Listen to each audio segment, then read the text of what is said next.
G'ulja.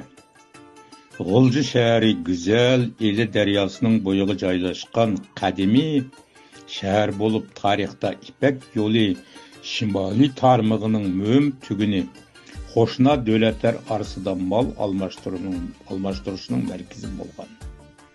G'ulja shahri bilan G'ulji noyasini o'z ichiga olgan bu keng zaminning umumiy atalishi G'ulja aslida G'ul iqlimlik joy degan ma'noni bildiradi. G'ulji degan yer nomini, ya'ni cho'ng munguzlik taq qo'shqari G'uljining nomi bilan bog'lab tarpilguvchilarmi bor. Jungar xonligi davrida silingan G'ulji shahri Qaradongdagi Oltin Suma, Oltin Qubilik ibodatxona nomi bilan bog'lab tushuntiruvchilarmi bor. G'ulji qadimiy joy, hududul olam qatorliq ba'zi tarixiy materiallarda Eli daryo bo'yida G'ulji degan joyning 10-asrdan burun mavjudligi ko'rsatilgan. Zaki Validi Tug'an Turk tarixiga kirish degan kitobida Eli G'ul Eli daryosi demakdir. Daryoning bundoq atalishi sababi shahardir. Hozirgi G'ulji shahri milodidan 1169-yil qaytadan bino qilingan deb yozgan.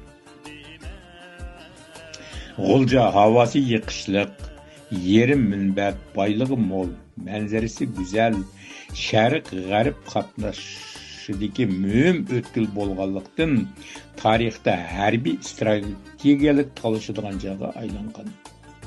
Tarixda bo'lib o'tgan alam shumol zo'r o'zgarishlar, millatlarning zo'r ko'chishlari, harbiy yurishlar uning bag'rida o'z izini qoldirgan. G'uljining tarixda yana minglab il baliq, ila shahri degan nomlarmi bo'lgan.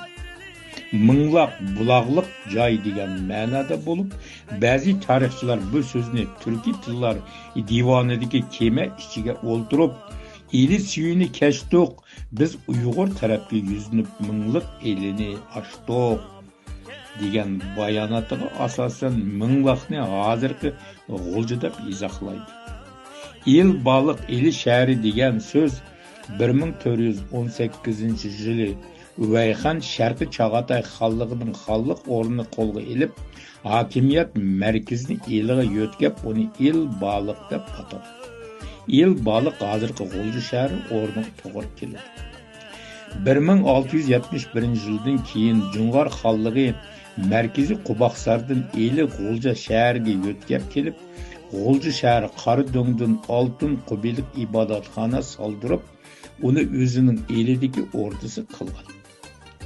1762-yili Suydin Kuradiya Jangjun mahkamasi qurilib, G'uljida bo'lsa Eli Hakimbek mahkamasi ta'sis qilinib, birinchi mahkamlikka Emin Wangning ikkinchi o'g'li Musagung belgilangan.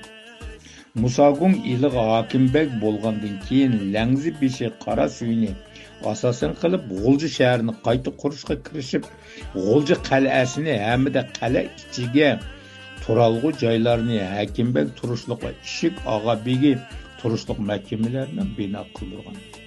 Musagung urush qalaymaqonchiliklarida kemib ketgan elidagi Uyg'ur dehqonlari, ya'ni taranchilarning o'rnini to'ldirish uchun ikki qitim Janubiy Shinjonga berib, eliga odam ko'chirgan.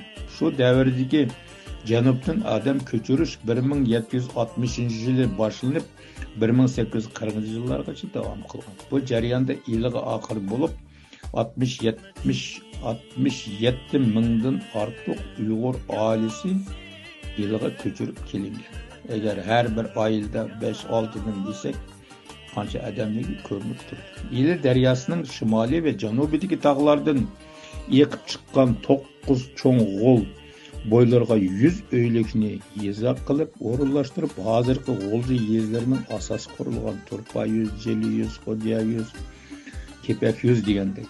Shuning bilan G'uljining nüfusi ko'payib, nurg'unlagan yangi mahallalar, yezlar, kentlar borliqqa kelgan. 1864-yili zulm qarshi qo'zg'algan Uyg'ur eli dehqonlar inqilobi g'alaba qilib, 1860-yili G'uljini markaz qilgan. eli sultonluq qurilgan. 1871 yili Charusiya tajovuz qilib kirib, elini 10 yil besib olgan. Oxiri 1881 yili 2 oyning 13 kuni Peterburgda imzolangan shartnoma bo'yicha eli Xitoyga qaytarib berilgan. 1944 yil 11 oyda 3 viloyat inqilob portlab, G'uljini markaz qilgan 3 viloyat hukumati qurilgan. 1952 yili G'ulji shahri G'ulji noyasidan ayrilib chiqib, ayrim shahar bo'lib qurilgan.